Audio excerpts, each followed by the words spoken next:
नमस्कार, मैं हूं सुशील पुनिया और आप देखना शुरू कर चुके हैं जिन्नू ग्रुप शो। दोस्तों, शुरुआत करते हैं आज के शो की हेडलाइन से। और आज के शो में सबसे बड़ी हेडलाइंस है, प्रियंका गांधी चुनाव लड़ सकती हैं वाराणसी से। जी हां दोस्तों, सूत्रों के हवाले से न्यूज मिली है कि प्रियंका गांधी नरेंद्र मोदी जी के सामने वाराणसी से चुनाव लड़ सकती हैं, ऐसा सूत्रों से जानकारी प्राप्त हुई है। मैं आपको ये भी बता दूं कि पिछली रैली के अंदर जो प्रियंका गांधी ने अपने समर्थकों से पूछा भी था कि क्या मैं वाराणसी से चुनाव लड़ूं, तो ये मजाक में पूछा था, लेकिन अभी सूत्रों के हवाले से जानकारी ये मिली है कि प्रियंका गांधी वाड्रा है वो वाराणसी से नरेंद्र मोदी जी के सामने चुनाव लड़ सकती है। अगली हेडलाइंस की तरफ बढ़े तो पश्चिमी बंगाल में राहुल गांधी की रैली को नहीं दी गई है इजाजत।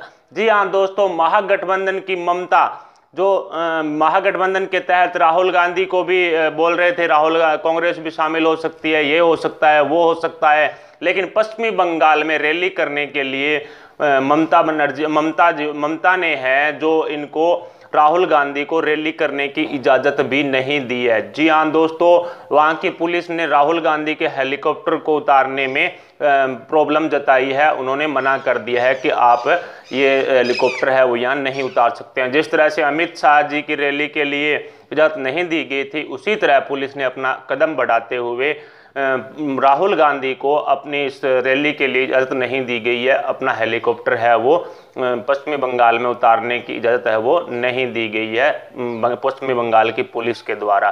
नॉर्मल सी बात है, हाईकमान का ऑर्डर था और हाईकमान में महागठबंधन है वो उल्ट पुल्ट हो चुका है। अभी महागठबंधन के तहत किसी तरह का राहुल के साथ कोई संबंध नहीं रहा है, मतलब कांग्रेस का कोई संबंध नहीं रहा है। ये दोनों आपसी के अंदर उल्ट पुल्ट आपस में जो उल्ट पुल्ट है वो कर चुके हैं। राहुल गांधी ममता के खिलाफ बयान दे चुके हैं अपनी रैली के अंदर, और वहाँ की हाईकमान ममता दीदी जिसे बोलते हैं वो राहुल गांधी के खिलाफ अपनी रैली में बयान दे चुकी है। अगली हेडलाइंस की तरफ बढ़ें तो सुप्रीम कोर्ट में राहुल गांधी के खिलाफ याचिका दायर की गई है। जी हाँ दोस्तों, अमेठी में नामांकन के दौरान राहुल गांधी ने एक बयान दिया था कि अभी चौकीदार भी चोर है, और सुप्रीम कोर्ट ने भी अब अपना जो साबित कर दिया है कि चौकीदार चोर है। लेकिन दोस्तों ऐसा कुछ भी नहीं हुआ था, सिर्फ कांग्रेस के द्वारा एक याचिका की सुनवाई के लिए दायर करनी थी और उसकी सिर्फ परमिशन दी थी सुप्रीम कोर्ट ने, और कुछ भी नहीं किया था।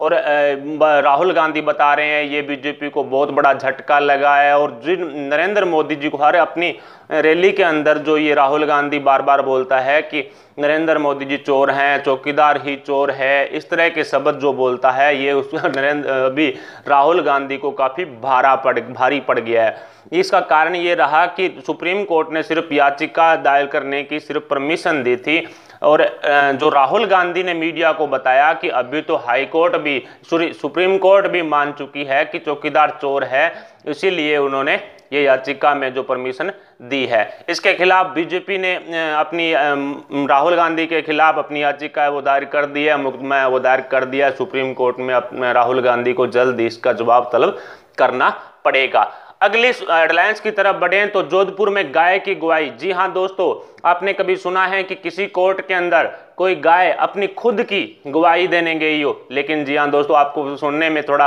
अजीब लग रहा होगा, लेकिन ये हकीकत है। दो किसानों के अंदर, मतलब दो मालिकानों के अंदर ये झगड़ा हो गया था कि ये गाय मेरी है या फिर ये गाय मेरी है, इस तरह से। तो उसकी जो तारीख थी, आज तारीख पर क्या है कि कोर्ट के अंदर गाय को लाया गया। वो इसलिए लाया गया, उन्होंने ऐसा नहीं है कि कोई उन्हें बेचने के लिए लाया गया या उनसे कोई पूछा गया कि आप किसकी हैं, ऐसा कुछ भी नहीं है, ठीक है। अब गाय को इसलिए लाया गया और बारी बारी से दोनों जो मालिक थे, जो मालिकाना हक जता रहे थे, उनको बारी बारी से गाय के पास ले जाया गया और उन्हें पुचकारने के लिए बोला गया। तब मतलब ये देखने के लिए कि गाय किस मालिक की तरफ अपना वो आकर्षण करती है, मतलब गाय अपने मालिक की तरफ ज़्यादा आकर्षित होगी, बस इसी चीज को देखने के लिए ये जो गाय को है वो हाई कोर्ट लाया गया। अब बढ़ते हैं दोस्तों बड़ी खबर की ओर, और बड़ी खबर ये है कि रूस ने मतलब भारत के प्रधानमंत्री श्री नरेंद्र मोदी जी को रूस का सर्वोच्च नागरिक जो सम्मान है वो देने का फैसला किया। जी हाँ दोस्तों, रूस ने भारत के प्रधानमंत्री श्री नरेंद्र मोदी जी को रूस का सर्वोच्च नागरिक सम्मान देने का फैसला है वो कर लिया है। इस सम्मान का नाम काफ़ी लंबा है और इंग्लिश में है, इसलिए मैं बोल नहीं पाऊंगा, इसलिए मैं नहीं बता रहा, लेकिन वहाँ का ये जो सम्मान है वो सर्वोच्च नागरिक का सम्मान है। मतलब रूस में जो सर्वोच्च नागरिक का सम्मान है वो रूस ने भारत के प्रधानमंत्री को दिया है। और भारत के प्रधानमंत्री यानी नरेंद्र मोदी जी को यह सम्मान दिया गया है, तो नॉर्मल सी बात है, विदेशों में मतलब दुनिया में भारत का जो मान सम्मान है वो काफ़ी बड़ा है। जहां एक तरफ मान सम्मान बड़ा है दुनिया के अंदर, तभी दुनिया में तभी जो विपक्ष है उनके मुंह पर भी ताला लग गया है। वो चुनावी अभी जो विपक्ष ने मुद्दे उठाने भी शुरू कर दिए हैं कि ये सिर्फ चुनावी समय में ये कदम क्यों उठाया गया। तो दोस्तों, इसमें नरेंद्र मोदी जी का कोई हाथ नहीं है। नरेंद्र मोदी जी ने ये नहीं बोला था कि आप मुझे अभी दीजिए, चुनावों के अंदर दीजिए, या फिर आप मुझे ये सम्मान दीजिए। ये तो रूस का फैसला था। रूस ने कहा है कि अभी आपको हम सर्वोच्च नागरिक के रूप में जो है इन्हें सिलेक्ट करते हैं, नरेंद्र मोदी जी को। लेकिन कांग्रेस और विपक्ष है जो उसका ये मुद्दा उठा रखा है कि चुनावी टाइमिंग को देख करके ये जो सम्मान है वो लिया गया है। लिया नहीं गया है बल्कि रूस के द्वारा दिया गया है। और वो क्यों दिया गया है? राजनीतिक जो सिस्टम है, जो विदेश राजनीति है, उसमें नरेंद्र मोदी जी की भागीदारी काफ़ी ज़्यादा रही है और रूस ने अपना सर्वोच्च नागरिक सम्मान है वो नरेंद्र मोदी जी को दिया है। और आपको ये भी बता दूं कि ये पहली बार नहीं हुआ है कि रूस ने ही मतलब सर्वोच्च नागरिक का सम्मान दिया है, बल्कि काफ़ी देशों के द्वारा अब से पहले नरेंद्र मोदी जी को सर्वोच्च नागरिक का जो सम्मान है, जो प्रतीक सम्मान है, वो अवार्ड नरेंद्र मोदी जी को मिल चुका है। ठीक है, अपने 5 साल के करियर के अंदर नरेंद्र मोदी जी ने कम से कम 4-5 जगहों से, विदेशों से दुनिया में सर्वोच्च नागरिक के जो सम्मान है वो हासिल किया। इससे पहले तो आप सभी जानते थे कि रिमोट कंट्रोल वाली सरकार थी और ऐसी कोई कहानी कभी नहीं सुनने को मिली कि आज हमारे देश के प्रधानमंत्री को सर्वोच्च नागरिक सम्मान दे रहा है, रूस दे रहा है या लंदन दे रहा है। लेकिन नरेंद्र मोदी जी की जो विदेश नीति है वो बहुत ही अच्छी थी और इसी विदेश नीति के चलते रूस ने जो अपना सर्वोच्च सम्मान नागरिक का जो सम्मान है वो अवार्ड है वो नरेंद्र मोदी जी को दिया है। इससे विपक्ष के मुंह पर एक जबरदस्त ताला और जबरदस्त तमाचा भी लगा है। ठीक है, इसीलिए वो मुद्दा उठा रहे हैं कि ये लोकसभा चुनावों के समय क्यों हुआ। तो नॉर्मल सी बात है दोस्तों, आप भी जानते हैं, मैं भी जानता हूं, सभी जानते हैं कि ये जो अवार्ड दिया है रूस ने दिया है, वहां तो कोई लोकसभा का चुनाव नहीं है। नॉर्मल सी बात है, तो वो डिसाइड करेंगे ना कि उनको अवार्ड कब देना है, उनके अवार्ड देने का क्या टाइमिंग रहेगी, वो डिसाइड करेंगे। नरेंद्र मोदी जी ने ऐसे थोड़ी बोला था कि अब मैं लोकसभा चुनाव नज़दीक आ रहे हैं इसलिए रूस आप मुझे सर्वोच्च नागरिक का सम्मान दो, ऐसा नहीं बोला गया था। बल्कि रूस ने डिसाइड किया था कि हमारे साथ जो देश के इंडिया के संबंध हैं वो नरेंद्र मोदी जी के कारण, मतलब जो बिजनेस में मान लो, राजनीति कूटनीति मान लो, जो भी है, ठीक है, हर तरह से जो संबंध है वो मजबूत हुए हैं नरेंद्र मोदी जी के कारण। ठीक है, नरेंद्र मोदी जी के कारण उनका बिजनेस है वो डेवलप हुआ है, रूस का भी हुआ है। और नरेंद्र मोदी जी की जो विदेश राजनीति है उसमें बहुत अच्छा प्रभाव पड़ा है और इस वजह से रूस ने नरेंद्र मोदी जी को अपना सर्वोच्च नागरिक सम्मान है वो दिया है। आपको ये भी बता दूं कि रूस ने ही नहीं बल्कि अब से 2014 के बाद काफ़ी सारे देशों ने सर्वोच्च नागरिक सम्मान के जो प्रतीक हैं वो नरेंद्र मोदी जी को दे चुके हैं। जो अवार्ड हैं सर्वोच्च नागरिक सम्मान का अवार्ड काफ़ी जगह से नरेंद्र मोदी जी को मिल चुका है।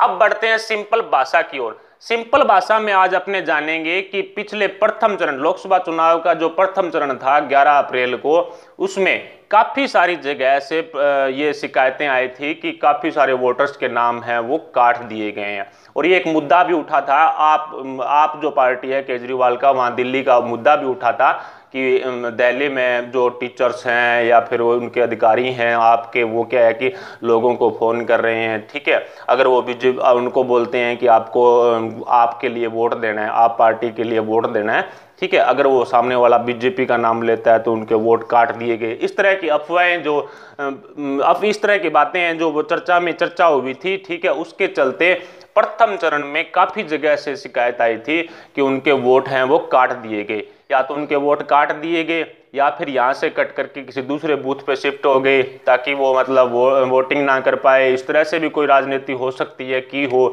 चुनावों के अंदर कोई बड़ी बात नहीं है।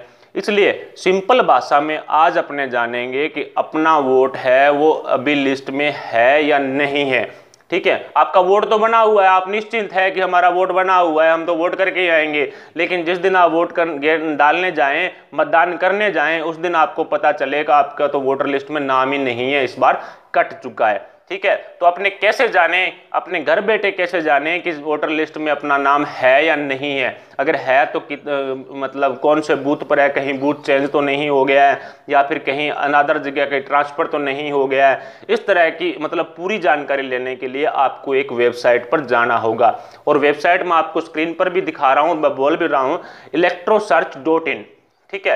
ये जो वेबसाइट लगाओगे इसमें आप अपना नाम, पिता का नाम, अपनी डेट ऑफ बर्थ या फिर जो भी है मतलब उसमें पूछा गया है एड्रेस वगैरह, वो पूरा डाल करके आप चेक कर सकते हैं कि आपका नाम वोटर लिस्ट में है या नहीं है। अगर है तो आपकी पूरी डिटेल आ जाएगी, कितने नंबर सीरियल नंबर पे है, आपका बूथ नंबर, बूथ क्या है, कौन सा एड्रेस है बूथ का, वो पूरी की पूरी डिटेल आपकी आ जाएगी। तो आप प्लीज़, मेरी आपसे रिक्वेस्ट है, मतदान से पहले जो फर्स्ट चरण के मतदान हुए थे उसमें शिकायत के चलते मैं आपको ये बता रहा हूँ, आप अपना नाम है वो जरूर चेक कर लें, ठीक है। स्क्रीन पर दिखाई दे रही वेबसाइट पे जाकर के आप चेक कर सकते हैं, electrosearch.in पे जाकर के आप अपना नाम वगैरह, डेट ऑफ बर्थ वगैरह या अपनी एज वगैरह जो भी है दो डाल करके, जो अपने पहचान पत्र में है वो डाल करके आप चेक कर सकते हैं कि आपका नाम कितने नंबर सीरियल पर है या नहीं, कट गया या क्या कारण हुआ है, वो पूरा का पूरा डिटेल आपके सामने स्क्रीन पर आ जाएगी जैसे आप इस